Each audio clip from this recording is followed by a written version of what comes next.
Bali deemee dhamni kun gahaa jechuudha. Kan arganii ammoo kana ilaalchatti kennuu sila gaariidha.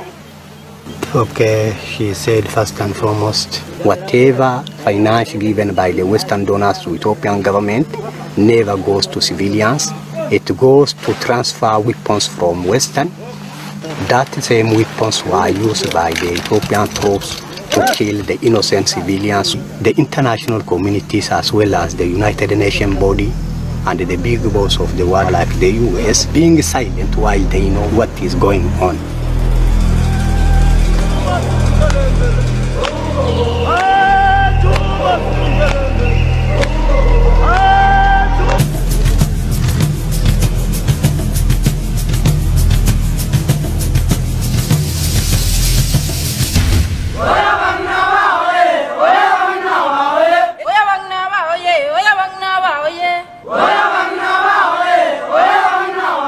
No African country is more dependent on foreign aid than Ethiopia, where it makes up 90% of the budget.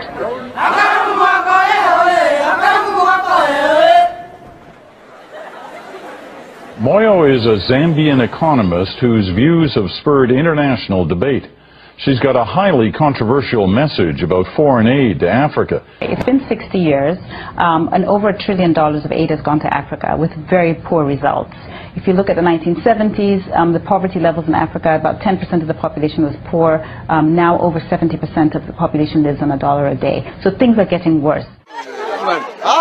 It is democracy.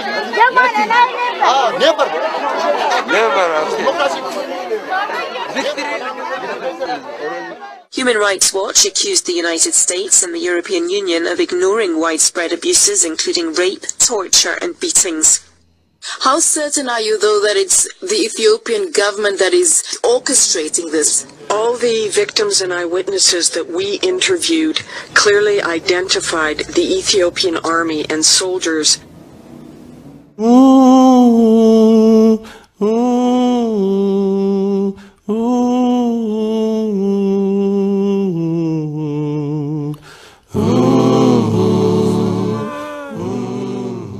The government of Ethiopia has taken significant steps to regain a democratic process that's fair and respectful of human rights.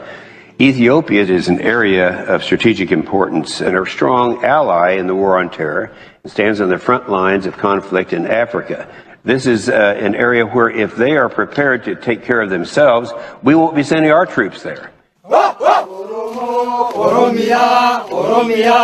In the Horn of Africa, we know that the regime itself is a terrorist government. The Ethiopian government is saying that it's fighting for terrorists. But sometimes they fight Somalia, sometimes they fight Sudan, sometimes Eritrea.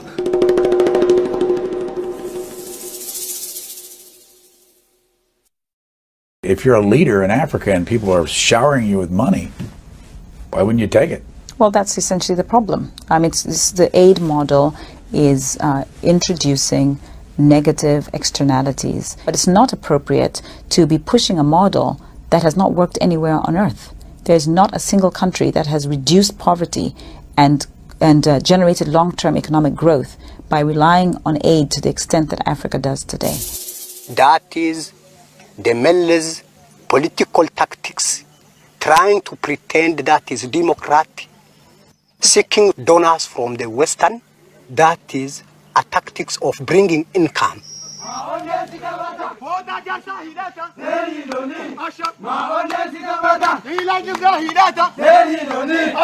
What I'm sure, we love peace. We love peace. Where there's no peace, there's no economic growth. There's no political growth. People dies. You see? Africa.